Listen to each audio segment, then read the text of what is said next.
दादू मामा के आगाही ॾींदालू ॻोठ अली बख्श ज़ऊर में वापडा मुलाज़िमन ऐं ॻोठाणनि में चकरियूं थियूं। वापडा मुलाज़िमन खे मारकुट कई वई आहे। वापडा मुलाज़िम ॻोठाणनि ख़िलाफ़ केस दाख़िल करण लाइ बी सेक्शन थाणे ते पहुता आहिनि। ख़बर अवां सां शेयर कंदालू। अहम ख़बर आहे, गैर क़ानूनी कनेक्शन कढण तां ॻोठाणनि मुलाज़िमन ते तशद्दुद कयो आहे। ब्रेकिंग न्यूज़ आहे, अवां सां ख़बर शेयर कंदालू। तफ़सील मालूम कंदासीं तारिक लिगारी खां। जी तारिक, अपडेट कजो।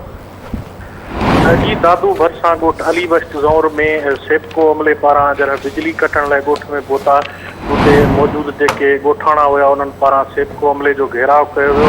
सेप्को अमले ऐं जेको आहे सो ॻोठाणनि विच में पहिरियां चकरियूं थियूं, उन खां पोइ ॻोठाणनि पारां जेको आहे वापडा सेप्को जे अमले खे तशद्दुद जो निशानो बनायो वियो आहे। जॾहिं त जेको आहे सो सेप्को अमले पारां बिजली काटण ख़िलाफ़ ॻोठाणनि पारां पिणु एसी सेप्को ऑफिस आॾो टायरनि खे बाहियूं ॾेई एहतजाजी मुज़ाहिरो करे औरतुनि ऐं ॿारनि समेत धरणो हयो वियो आहे। अब्दुल करीम ज़ौर, अब्दुल माजिद ऐं ॿियनि जो चवणु आहे त जेको आहे सो सेप्को अख़्तियारनि पारां रिश्वत न ॾियण ते जेको आहे सो संदन ॻोठ जी बिजली 3 महीननि खां काटी वई आहे। उन्हनि जो चवणु आहे त उन्हनि बिजली जा बिल अदा कया आहिनि, उनजे बावजूदि जेको सेप्को अमलदार आहिनि उन्हनि पारां बार बार खेर तंग कयो पियो वञे, बिजली काटी पई वञे।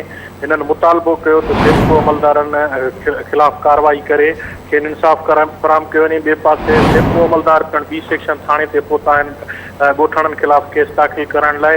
अञा ताईं केस दाख़िल न थी सघियो आहे, जॾहिं त मुज़ाहिरीन जेके आहिनि उहे पाण मुरादो मुंतशिर थी विया आहिनि। महिरबानी अवां जी अपडेट करण लाइ।